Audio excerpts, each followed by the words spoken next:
நீங்கள் குளிக்க போகிறப்ப அப்படியே மேலே ஊற்றுனீங்கன்னா தலையிலேருந்து சூப்பர் ஆறாக கிடைக்கும். திருச்செந்தூரில் நாளிக்கிணறு இருக்குல்ல, அந்த நீர் அதுக்கெல்லாம் கெட்டே போகாது. இந்த ஏரியாக்களில் அந்த கல்லை வச்சு தொடணும். அந்த தண்ணியை துவைச்சு கல்லை வச்சு தொடணும். சென்ட் மாதிரி சும்மா அந்த ஸ்ப்ரே அப்படி அடிச்சுட்டு போனீங்கன்னா போதும், உங்கள் நினைச்ச காரியம் நடக்கும்.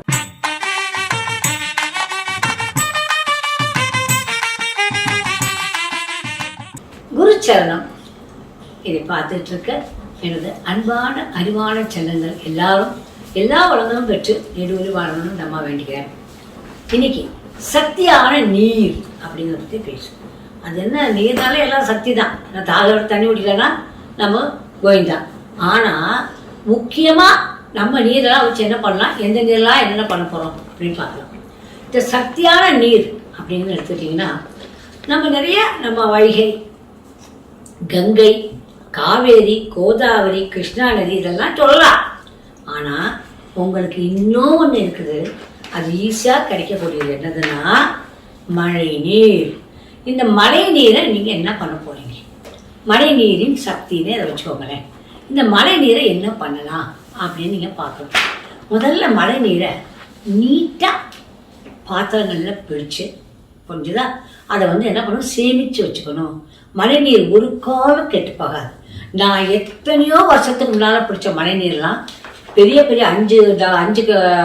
5 kg பாக்ஸஸ், 2 kg பாக்ஸஸ்ன்னு 2 லிட்டர் 5 லிட்டர் பாக்ஸஸும் நான் போட்டு வச்சுருக்கேன். ஒன்றுமே ஆகலை. 10 வருஷம் மழை தண்ணி கூட என்கிட்ட அப்படியே இருக்குது, கெட்டு போகாது. மழை நீர், கங்கா நீர், காவேரி நீர், காவேரி ஆக்கப்பீர்த்திங்கன்னா சொல்கிறேன், அதெல்லாம் கெட்டே போகாது. அதுக்கப்புறம் ரூபரகங்கை இருக்கு இல்லையா, அதெல்லாம் கெட்டே போகாது. புரிஞ்சிச்சா? அப்போ நாளிக்கிணறு போய் எடுத்திங்கன்னா அதுவும் திருச்செந்தூரில் நாளிக்கிணறு இருக்குல்ல, அந்த நீர் அதுக்கெல்லாம் கெட்டே போகாது. அதெல்லாம் அப்படியே இருக்கும். இந்த மழை நீரை என்ன பண்ணணும், சேமித்து நீங்கள் வச்சுக்கணும். மழை பெய்யறப்ப தயவு செய்து அந்த தண்ணியை வேஸ்ட் பண்ணிடாதீங்க. முடிஞ்சால் நாங்களாம் ஒரு கண்ணாடி பாத்திரமே வாங்கி நட்ட நடுவில் வைக்கிறோம். வீட்டில் எங்கேயாவது அந்த சாய்வான பகுதியில் வச்சிங்கன்னா அதில் பிடிக்கிறது கிடையாது. நட்ட நடுவில் அப்படியே மழை பெஞ்சு அந்த தண்ணியை பிடிக்கணும். அது நீங்கள் பக்கெட்ஸ் கூட வச்சு பிடிச்சிக்கலாம்.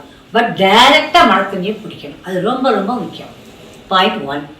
அப்போ இந்த மழை நீரை நம்ம என்ன பண்ணலாம் அப்படிங்க பார்த்தீங்கன்னா, அதை சேமிச்சு வச்ச தண்ணியை நீங்கள் நிறையா சேமித்து வச்சுருந்தீங்கன்னா ஒரு மக்கு எடுத்து நீங்கள் குளிக்க போகிறப்ப அப்படியே மேலே ஊற்றுனீங்கன்னா தலையிலேருந்து சூப்பர் ஆறாக கிடைக்கும். ஆறாக ஜன்னு இன்க்ரீஸ் ஆகும். நாங்கள் பார்த்தோன்னு சொல்கிறோம், புரிச்ச கணக்கில் அது இன்க்ரீஸ் ஆகும்.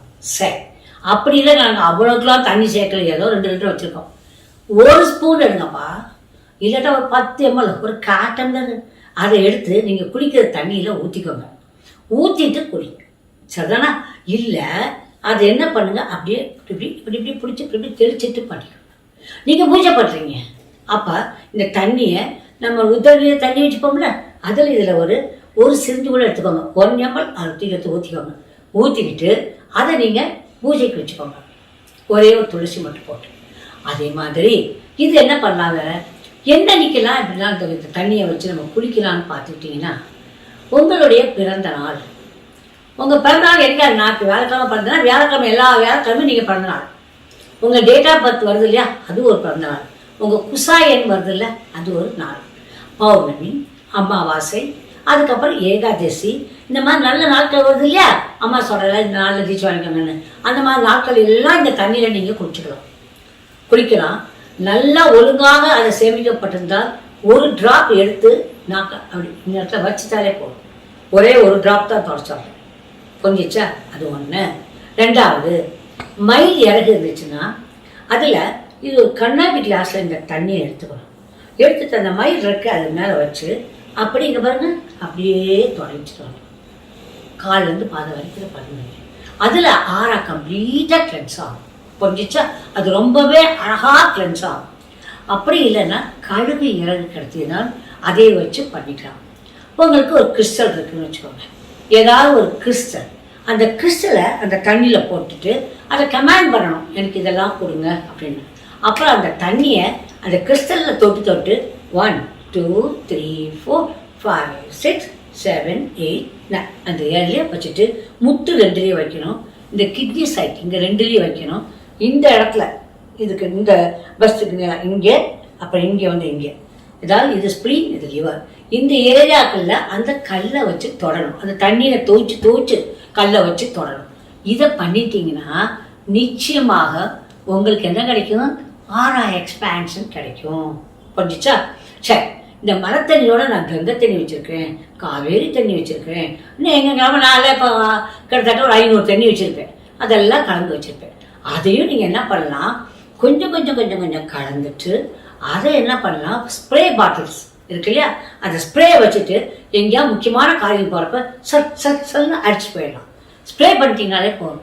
வெறும் மழை தண்ணீரே போதும், மற்றது வேண்டாம். சரி, நான் நிறைய பாட்ச் ஃப்ளவரை பற்றி சொல்ல போறேன். அப்போ அதில் ஸ்ப்ரேஸ் வந்து அவைலபிள் எனர்ஜினஸ், உங்கள் காய் என்னவோ அதை கேட்டிங்கன்னா அவங்களே ஸ்ப்ரே அனுப்புவாங்க. அந்த ஸ்ப்ரே நீங்கள் தெளிச்சுட்டு போனாலே போதும். சென்ட் மாதிரி சும்மா அந்த ஸ்ப்ரே அப்படி அடிச்சுட்டு போனீங்கன்னா போதும், உங்கள் நினைச்ச காரியம் நடக்கும். இது எனர்ஜினஸில் இருக்குது. நிறைய பேர் வாங்கி அனுபவிச்சுட்டு இருக்காங்க, நிறைய அனுபவிச்சிருக்காங்க. நீங்களும் அதை ட்ரை பண்ணுங்க. புரிஞ்சா கண்ணுங்களா? மழை தண்ணீரை பற்றி இப்போ சொல்லியிருக்கேன். அது மட்டும் இல்லை, பாட்ச் ஃப்ளவரில் என்னென்னலாம் யூஸ் பண்ண போகிறோம் அப்புறம் பேசுகிறேன். Okay, I love you all my lovely children. Good luck. Bye.